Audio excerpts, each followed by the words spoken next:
All right, the meeting's being recorded now. We have some fun things we're going to talk about today. We want to save some time for conversation at the end. Feel free to throw questions into the chat or save them. You're very welcome to also turn on your mics and interrupt me at any time, because I promise whatever you have to say is better than what I have to say. We aren't necessarily talking about anything mind-blowing today, but we are talking about something that we feel like is really important for uncovering, especially for people to gain entrance into these processes and into the open education community. So we're really used to progressions. We talk about them all of the time, and we want to add another progression that many people have talked about. And if you see steps in this progression that you want to add, we're very open to that idea. But we have the 5 R's, which aren't really a progression, but we have the OER participation, which is a type of progression: adopt, adapt, create. The licenses have progressive kind of rights that are given to people. This is something that is not new to this community. And we think it is a formula for understanding how to enter and to work within this space. So we're going to be talking about the progression that campuses or institutions go through as they really kind of delve deeper and deeper, not just into open educational resources, but hopefully the bigger idea of open and accessible pedagogy as an institutional value. So I'm gonna flip it over to Kimberly now and let her kind of walk us through what we think the progression that most institutions go through is. Okay, so as with anything new to a campus, it kind of starts with what we like to call whispers and individuals. In many cases, I find that it's actually people using open resources without even realizing it. So I teach in the English department, and I can personally vouch for how easy it is to sell OER in an English department because everyone is kind of already doing it. People in my department used to refer to it as breaking open the textbook. And I guess what they meant by that was that they were breaking out the relevant parts of various textbooks and other source content and kind of stitching everything together to make something new. Obviously, something that was more dynamic, something that was possibly more in step with what their students actually needed or even wanted to learn. But that's just like the ground floor. So Dustin, if we want to hop to the next slide, I feel like once people get the vocabulary to name what they're experimenting with, they go from whispering to actually talking about OER. And they're talking to each other and they're working out their ideas together. But in reality, they're still doing it alone. You kind of got one person in the biology department, maybe a few in education, or somebody over in math and computer science. And for me, this is actually really the exciting part of the progression because it's where adoption starts to spread. And then if we're lucky, next slide, word about OER is going to spread like a bad rumor across campus. And maybe before you know it, you're going to be talking to whole departments about a programmatic shift that's going to influence, hopefully the entire trajectory of their students' educational experience. Okay, I feel like I'm starting to sound like an infomercial. That's not it. There's more. So next slide, once OER is adopted at kind of that departmental or programmatic level, we can start to talk about entire pathways to certifications and degrees, tracks in which students might never even pay a cent for a textbook or a resource. That's really exciting. And then finally, in a perfect world, we'll see entire institutions shift to open resources and pedagogy. We can really actually look to our community colleges as innovators in this space. These are institutions that are edging us ever closer to what I would call that perfect world. So we've got whispers and individuals leading to an alone together approach that makes way for entire departments and programs to develop and adopt an open strategy.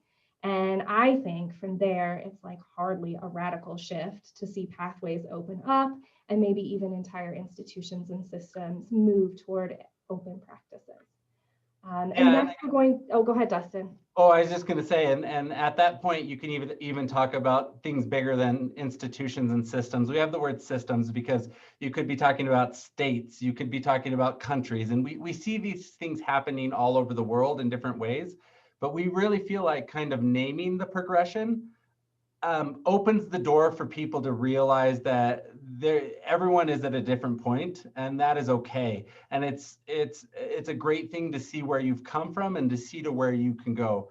We also like to name the progression partially because in my experience working across several institutions, it's easier to start at one than sometimes you have provosts or individuals come in that want you to start at 4, start at 5, start at 3, and it's possible, but we're going to talk about why it's easier to have gone through the whole progression.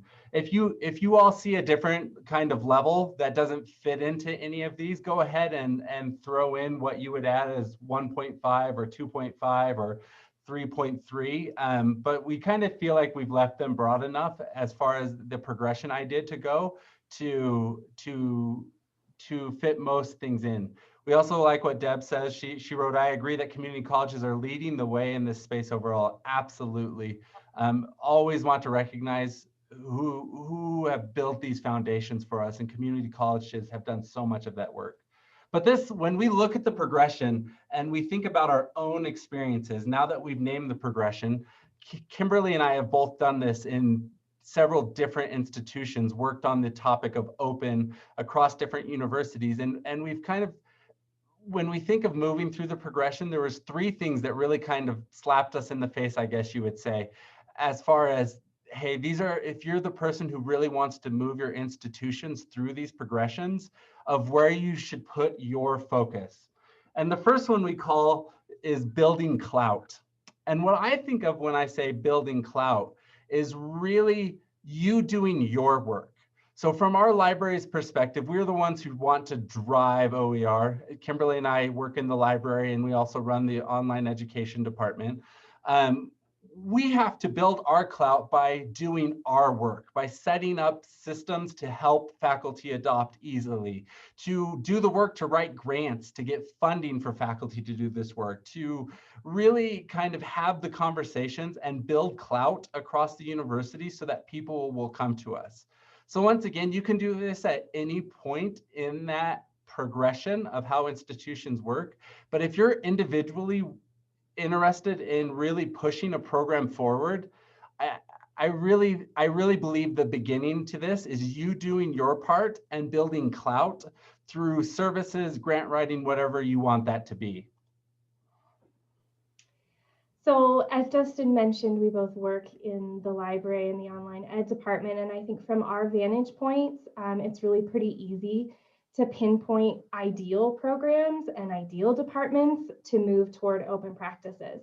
We're pretty well aware of which programs are costing students the most in textbooks over the course of their education. And we know which partner or which departments we could partner with that we'd probably have the biggest impact on students. And I want to just say, that we absolutely use that knowledge to guide us in our conversations with departments, with department chairs, with faculty. Like we know those things, we use that information to decide where we're going to go. But in truth, we've learned that a good partner can be worth more than a good program, especially in the early stages of the progression. So I think we kind of all know that even one person who loudly badmouths open resources can really like jettison the entire effort. I think we've all probably even had that experience, maybe just in a meeting once, and you just know if you hear someone say it, then everyone just bandwagons onto that and we can deflate the entire possibility. So what we do is we look for that faculty member or group of instructors who's enthusiastic. Who's inquisitive, oftentimes who's tech savvy, honestly. We're looking for those instructors who are looking for ways to make their curriculum more dynamic, ways to engage their students differently than they already have. And I'm going to admit right here, right now, that those instructors aren't always who I think they are. Dustin can attest that I legitimately lost sleep when we were discussing OER in our English 102 and Com 202 courses. I had one instructor in mind who I knew was just going to fight me in the streets before she was going to change her curriculum. And honestly, like, I could not have been more wrong. She has been such an integral partner in the process of that shift, but I really would not have known that if I wasn't actively looking for an ideal or even a perfect partner. Dustin.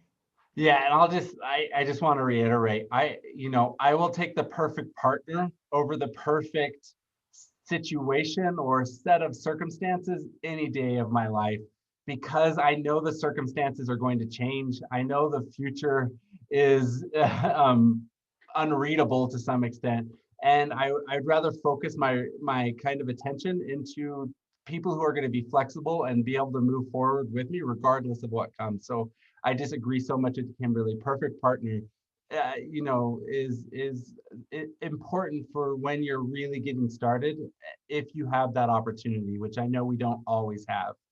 And when we talk about building clout and finding partners and finding programs, this is when we really can then start talking about meaningful structural change. We move through this progression. Once again, these are kind of our big takeaways as we think about how we've moved through a progression at our own university, because we want meaningful structural change. We want education to be more accessible.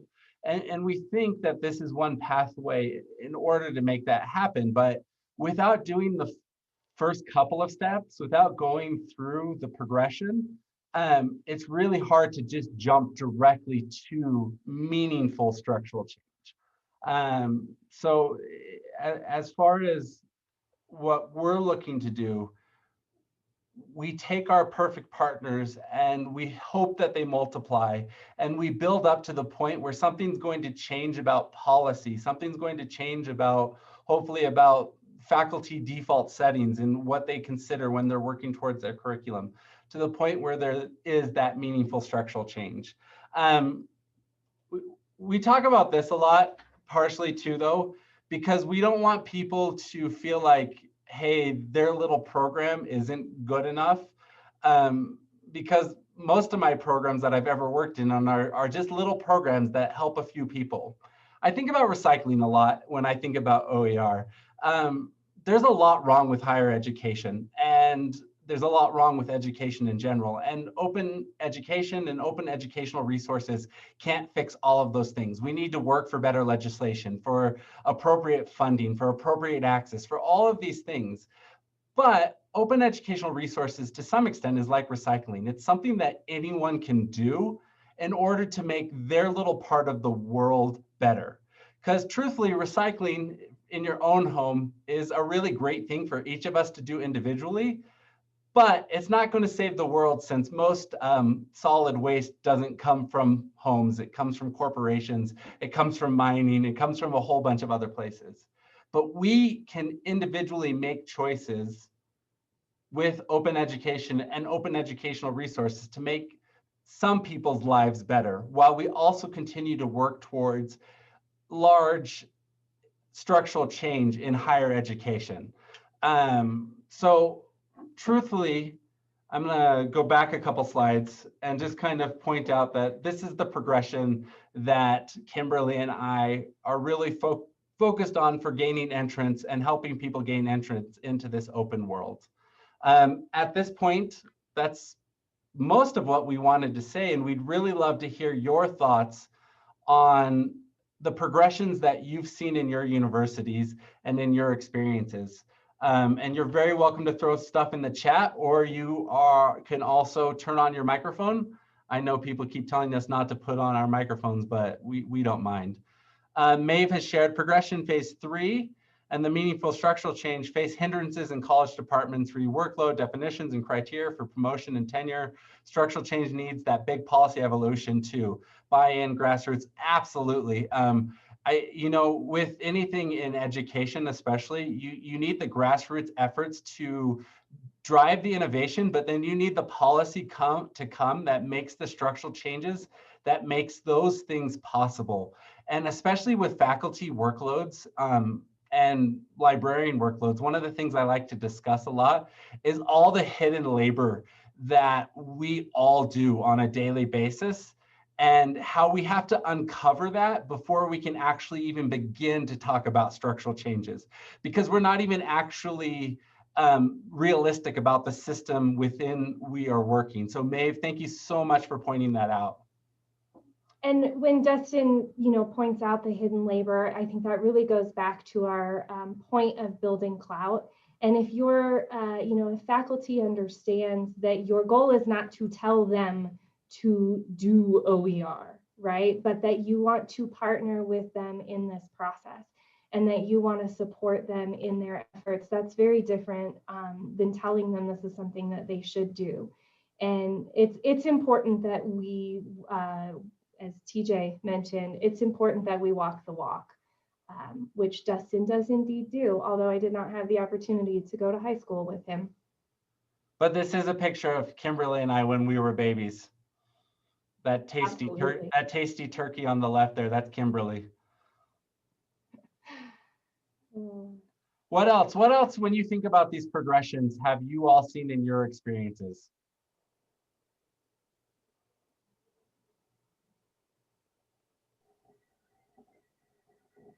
Just make us a long, awkward date to stare at my eyes, no talking. Hey, I just wanted to kind of chime in that I thought you did a really nice job of summarizing kind of like the moving parts of herding the cats. I'm at Salt Lake Community College, and I think we have similar challenges in that publishing an OER document, especially when you're trying to share or reuse, is not like your traditional publishing. And frequently we step in anywhere from the beginning to the middle, or even close to the end. So I thought you did a really nice job of summarizing the parts. I feel like we have a lot of the similar sorts of things that we're looking at, where finding the right partner is important because our content creators can walk away at any time, right? There's no way to make them do what we want, right? Even if we think it's actually in their best interest. I'm an editor, so my job is quality control as an editorial reviewer.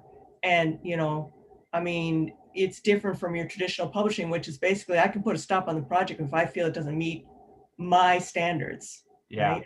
But we have to work with people who are literally volunteering their blood, sweat, and tears and be very, very conscious and respectful of that, right? And so finding the right partner is essential. And the second one was, I can't remember, can you flash the second one up there? The second one was the perfect partner before perfect program. So the first one was building, right? So building, right? So building cloud, that was not me so much as say my supervisor, my boss, who were going out there basically, stumping on the campaign trail. Are we talking about Jason Pick events? Because he did building some clout.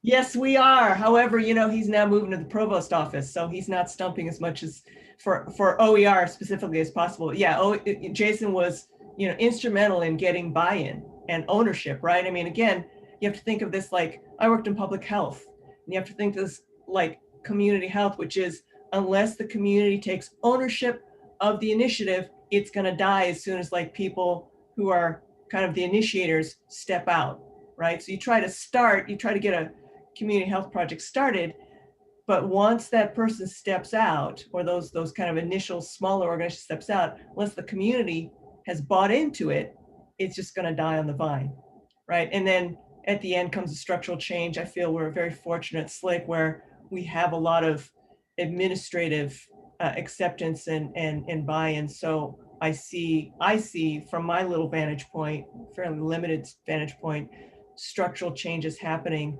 kind of at all levels along the process. So I just wanted to kind of say, hey, I thought you guys did a really nice job of summarizing what appears to be a lot of the rewards and challenges that I see. Like I said, I'm not trying to speak for the program. I'm a pretty small cog in the wheel. So. Well, and Alexis and Maeve are both pointing out really important things, that it can be really difficult when the policy and the funding.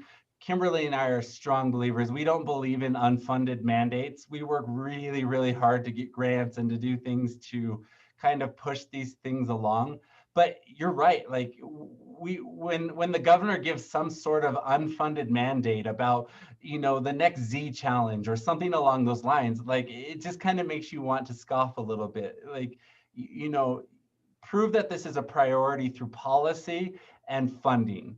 And it's a lot of work. And I agree here too, that there's a lot of work that's carried by overworked and underfunded people. And if you are in any way in a leadership position, it is your obligation to make sure that you are uncovering the work that people are doing to actually make these things happen and to make the reality fit the timelines, the policy, all of those things. Right. I'm And seeing some great examples in the chat too of other ways to, you know, to collaborate so that all of this is not just sitting on one person unfunded to do their own work. Really, really great suggestions in there. Share with others who can create good content too. Just lots of suggestions to read in there. I won't read them out loud to you. Well, but like it's getting people at all levels of the state to work too. So you see TJ Bliss commenting there in the comments.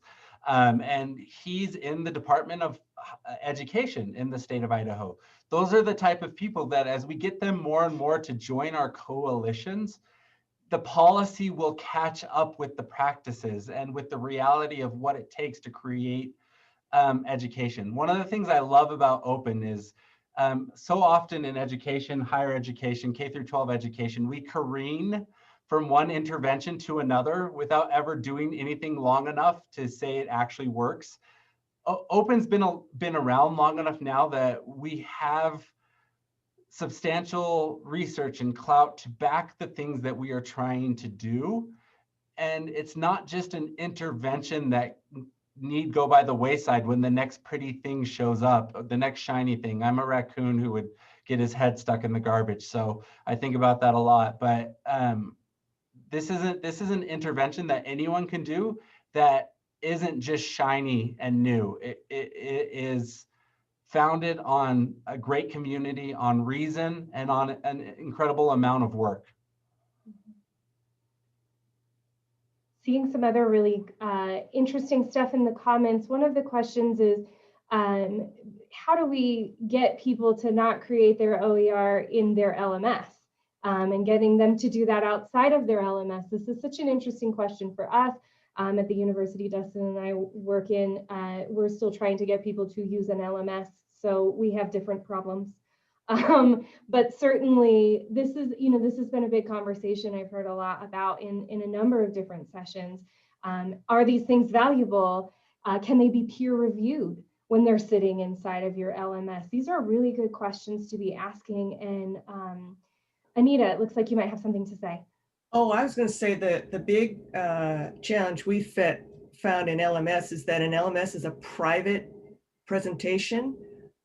So you don't run into as many copyright and licensing issues. And as soon as you go into an OER, you have to adapt things. And sometimes things have to get left off. If you don't have the license for it or something, as soon as it moves from LMS to an open platform, you got to check all those, you know, licenses and all those copyrights and all the images and all the content, make sure that that's all above board and shareable, right? Or you're going to run into trouble. So that was the big challenge I saw from migrating, especially if faculty is used to work in LMS, you know, and most of them, I actually come from a commercial marketing background. So I work with proprietary properties, intellectual properties, non-disclosures all the time. And there's a lot of educating and explaining that, you know, what you're used to sharing can't necessarily be shared in certain environments. So anyway, that was my input on the LMS versus OER. Well, and we'll just kind of end on this because we're running out of time very quickly here. Lean into the OER community because there are answers for almost all of these problems, these issues. They are being solved, and we need to continue to share with each other even better than we already are in order to build the type of community and movement that can be plugged in more quickly in more places. So lean into that. There are answers for which platforms and when and why and all of those things. I think just committing to going through the process and understanding where you're at in the process is going to make each and every one of us more prepared to build better things in our universities. Any last word, Kimberly? My last word was going to be that we've come to the end of our time, and I'm going to stop the recording.